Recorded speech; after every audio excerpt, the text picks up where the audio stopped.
something that I kind of think of, like the 1 minute speaking time at city council will get your ass mic checked by occupiers. They will totally, like, we will get everybody kicked out and have the city council meeting will have to be closed now. This is a meeting, and I get 1 minute, don't nobody, like, we just go off, right? But then we'll come right outside to GA, and at GA you get 1 minute speaking time, and nobody says anything. Or they do the little hand signals, point of process. So why is it, to me, that's very hypocritical. If we're about free speech, and we want to allow for people to speak and get their thoughts across, don't be pissed off at them for giving 1 minute speaking time, and then come give the same 1 minute there. So I'm saying that even in the protesting of certain systems, I'm seeing the emulation of those systems. So I'm like, even though, yes, I think we're blowing whistles saying that this is wrong and this is wrong and that is wrong, a lot of the times after the whistle is blown, what I'm finding is that people only feel like the shit is wrong because they're at the short receiving end of that stick. If I had a better grasp on it, if I was like to benefit more off the situation, if I was the one at the top and the 1% and not the 99 that I'm, you know what I mean, then it's not such a big problem. And these are the things that I'm starting to see that are really making me be very irritated with some of the people who are rising into quote-unquote leadership positions within Occupy. That is, and I'm talking about Occupy Oakland, Wall Street specifically, because I'm talking about the more visual occupies, of course, where I would be able to make that type of assessment. But, it's like the rebuilding of these very systematically oppressing, entities within Occupy is the same thing that's making me go, why would we continue to push in the same way, and why would Occupy Oakland or various occupies that embrace different autonomous actions get such a bad name if they don't want to conform to the hierarchy that was pre-established before it reached their approval? This is why, it makes total sense, and this is why I believe Occupation Oakland right now is actually split in two. You have the frontline warriors, Teardrop, Cell, Tactical Action Committee, the Tree People, the Vigil, have we have broken from the labor union, from the GA, these people who come down there, and, like over there just an hour ago, just like throwing their uninformed opinion down with no ability to pay the price of being out there cold at night and taking the heat and being the front people. So, Occupation Oakland was going to start decolonize the 99%.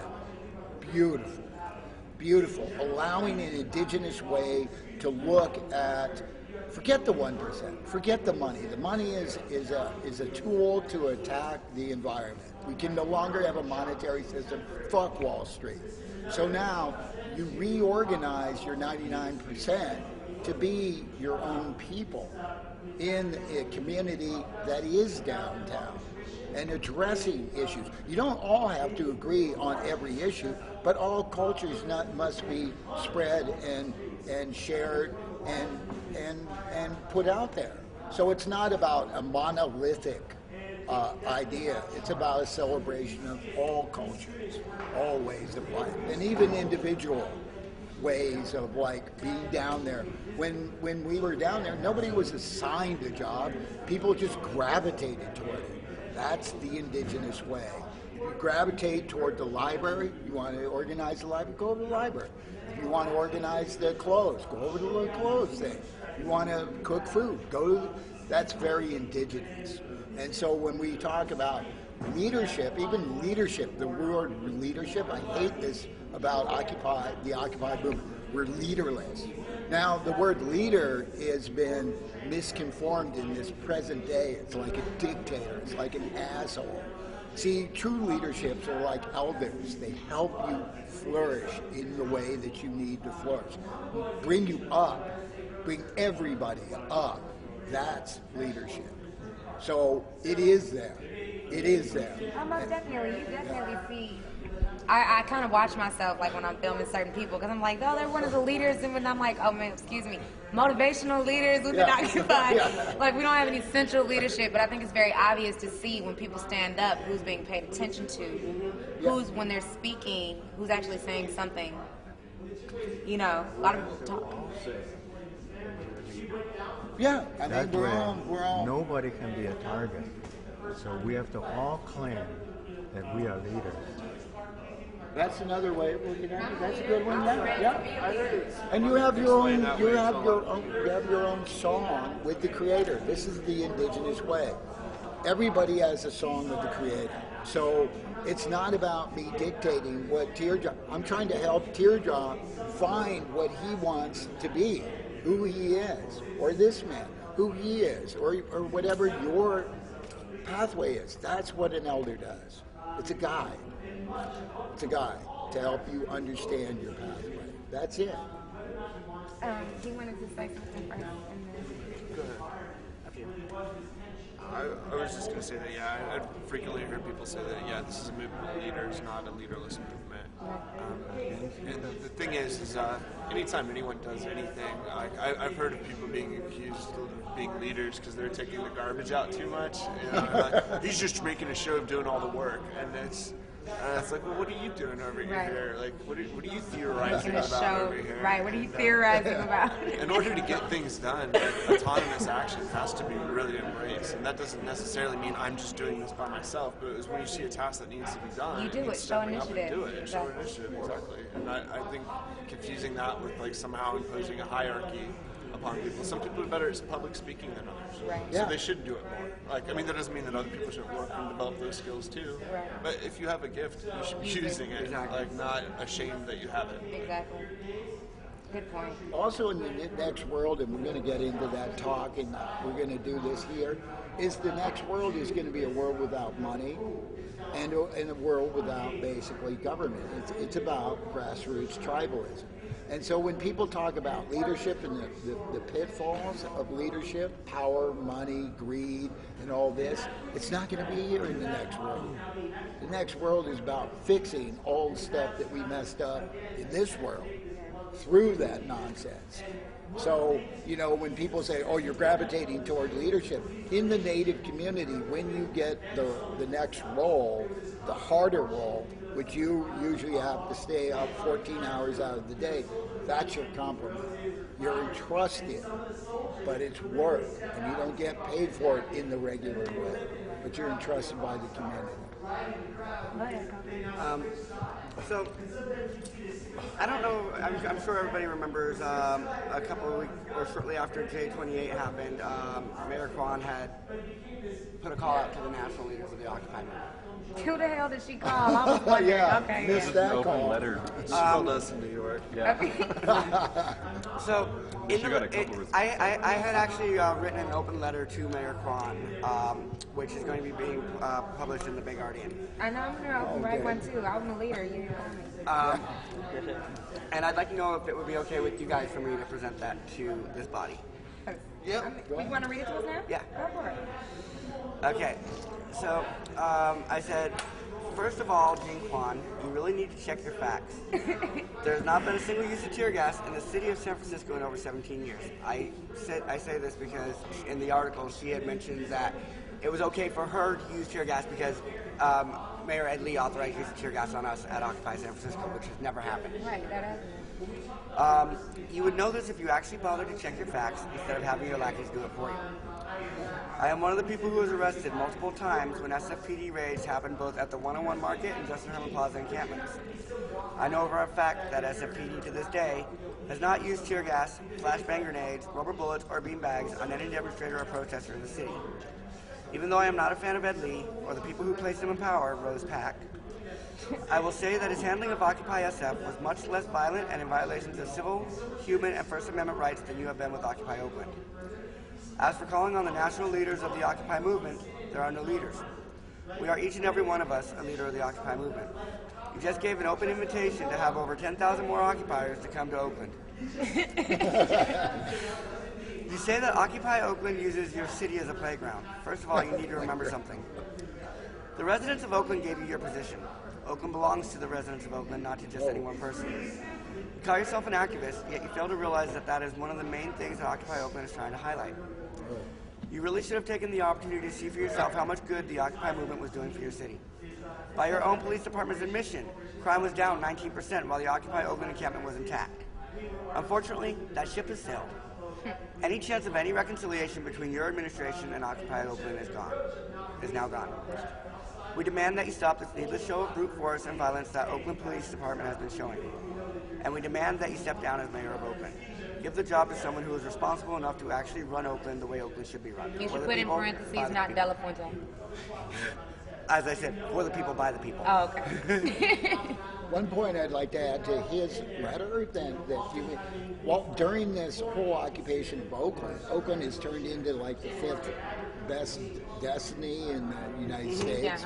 So like people are flocking here to like experience what's going on here. To in get East tear Bay. gas. Come to Oakland and get beat up by our police. Keep it going. Awesome. We have the finest jails ever.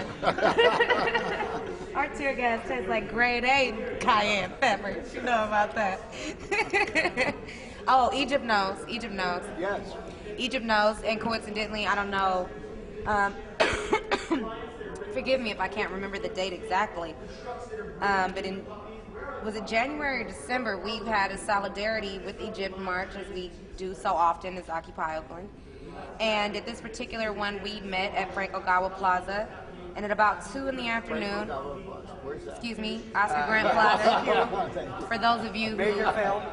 now, I refer to it as both, excuse me, because I wasn't there at the naming ceremony. I was like, oh, that's what it's called now? My bad. Okay?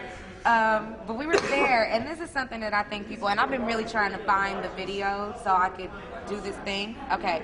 They dragged a man through the street, Chris, with the K, until his clothes was ripped off. 30 minutes before we walked in solidarity with the women in Tahir, who had been the blue bra lady. Yeah. You know what I'm talking about? Which we decided not to call her that anymore. Right. It's fucking ridiculous. But for a point of reference. Right, point of reference. But it seems like the Oakland Police Department, the American people as a whole, and our government do not understand that these type of hypocritical ventures are not going to be tolerated, that we're going to continue to agitate the system in every fucking way we know how. Here. Especially when you do things so blatantly idiotic as to use the exact same tear gas canisters in Oakland that you are using in Tahir Square. To the point to where we saved one that you used on Scott Olsen and showed it to the woman who came over from Egypt, and she goes, oh, these are the exact same ones, okay? And you did that dragging a person through the street and tearing their clothes off 30 minutes before we walked down the street in solidarity for the Egyptian army doing the exact same thing, the one we've been funding for 30 years. Not only that, but when we walked past the Oakland Police Department, and this is before I got the iPad, I'm still streaming with this. I'm walking with my phone, streaming the march, walking past the police department. You know the police department building. There's no other building right there but that one. Yep. So how the fuck did water come out the building on top of everybody? We all got assaulted by police officers within that building. I didn't care about that. They threw water on us. It sent streams. I was pissed off, screaming. I'm standing right there next to my comm instructor from we college. don't know if it's actually water. You know it was a liquid. Well, it was a liquid. I want it in my mind. I need to know that it was water. I was filming, and all you hear is, psh, and I'm like, what the fuck? Like, and then in my mind, I really go off, and I realize that, hey, this could be not water. Like, you know, it could be something. I don't know. It's water. In my mind, it's water. I haven't heard about that yet. So, but I'm saying, like, it's these types of things that we are seeing. It's also like the same type of selective enforcement that we see on behalf of the police.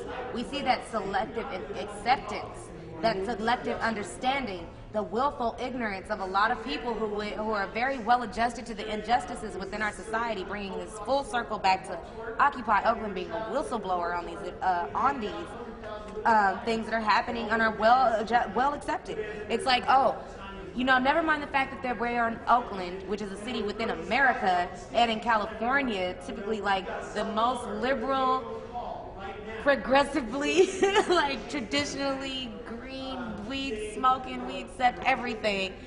But all of a sudden, it becomes okay for Americans not to be able to travel freely within the United States.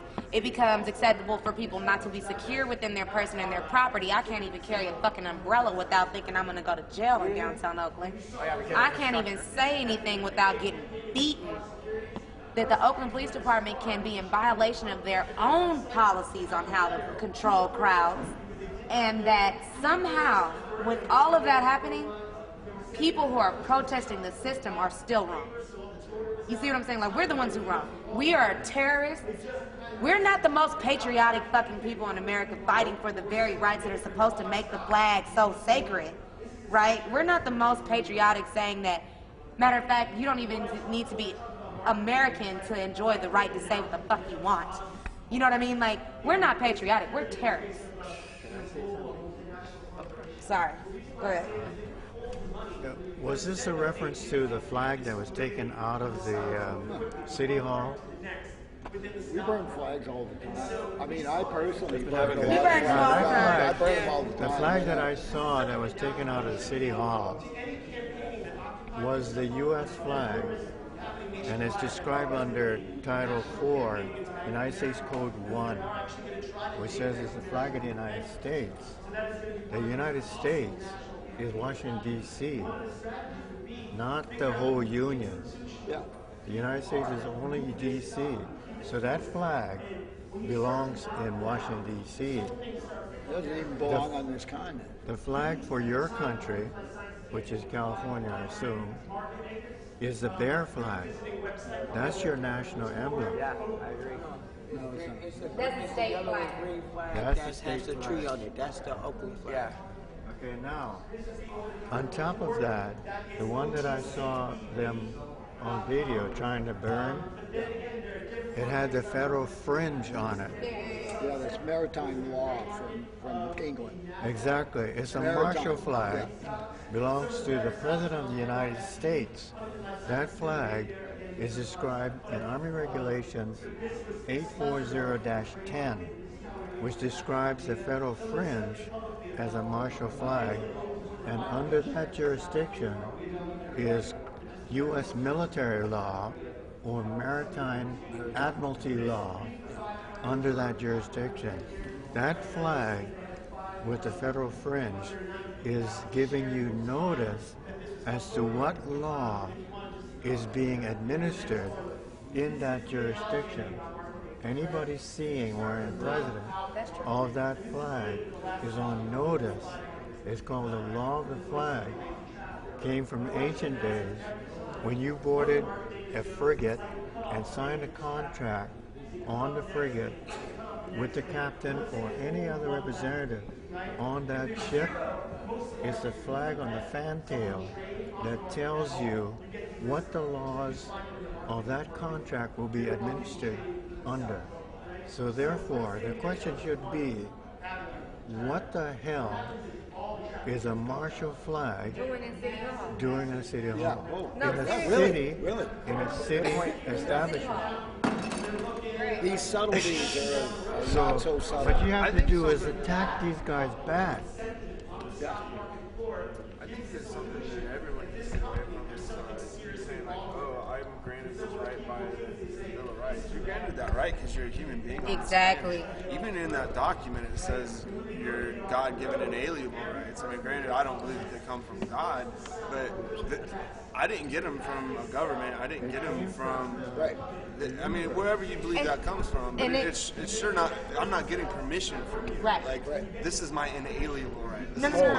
Exactly. And please allow me to elaborate because I And not agree only totally is with what that- you're saying, but it's like, what I'm saying is that it's one of the only documents that we have that has been fucking acknowledged by government that people fucking deserve. It's one of the only pieces of paper that we have that says, our government said we deserve this shit. Our government is going to war killing people to say we deserve it. So I'm not saying that the Constitution grants me anything. The Constitution is a piece of paper that Obama has officially wiped his ass with, so it's nothing. I'm saying that it's the only legislation that we've ever really had to say that we have rights. It's the only, and that's killing me because if they're so important, why haven't we pressed for them, and why isn't every fucking piece of paper ever just have that shit copyrighted into the back of it? It should be water stamped into everything. And for education to not, for ignorance to not be an excuse for the law, similarly to how people don't know the difference of the flags, it's absolutely absurd, and I find it as a violent attack upon the citizens, a systematic attack to keep us oppressed, that people are not being educated about the rights or the laws, so that I can go break them, and you don't even have to tell me what I did. You just throw my ass in jail. I figure it out when the judge gets to me. You know what I'm saying? Like, that's ridiculous. So what it is, you have to turn it around on them, because even though the people preceded the Constitution, and that we have rights prior to these constitutions, the Constitution is a written law. It's called the Supreme Law of the Land, on which the government must operate. Now, the way you turn it around on is that every one of them, officers and the mayor, took an oath to that document, that piece of paper that we're saying that that's the only thing written. They took an oath to uphold and support that document. In there has the rights that's guaranteed to all individuals. Every soul on the land is guaranteed those rights. So we have to turn that around on them and say, this is the oath you took. Yeah, well, that's the Declaration of Independence, but people don't know about that. And basically it says that the government was put in place to uphold these very rights, and you only get your power from the consent of the governed, meaning I gave you the power, and to the point to where you want to take those rights away, I take that fucking power back. You are not my president. This is not my government. You don't run shit over here, and that's it. So the offshoot of that, the people actually wrote that document. The representatives in Philadelphia represented the people. They signed it for the people. So those documents belong to the people. Okay. But see, the thing is what the education or miseducation has done is nobody knows their rights. I mean, I work with Cop Watch, and we go out and we simply say, you can say to an officer, no, I do not want to talk to you. You have no way. And so we have like been so beaten down, and the problem is that apathy, and that's our biggest thing, is apathy. Yeah. Is that building the individual to express their own rights has been inevitably taken away. And the racialization, when Oscar Grant, and the occupation movement in Oakland comes directly out of the Oscar Grant movement. And this is as big as we got the Oscar Grant riots, and I was there from day one. I was the first one shot. Impressive as that beginning was, to think a young man was executed in front of the world, and 1 million people didn't go down to downtown and just basically shut it down, just in the Bay Area alone.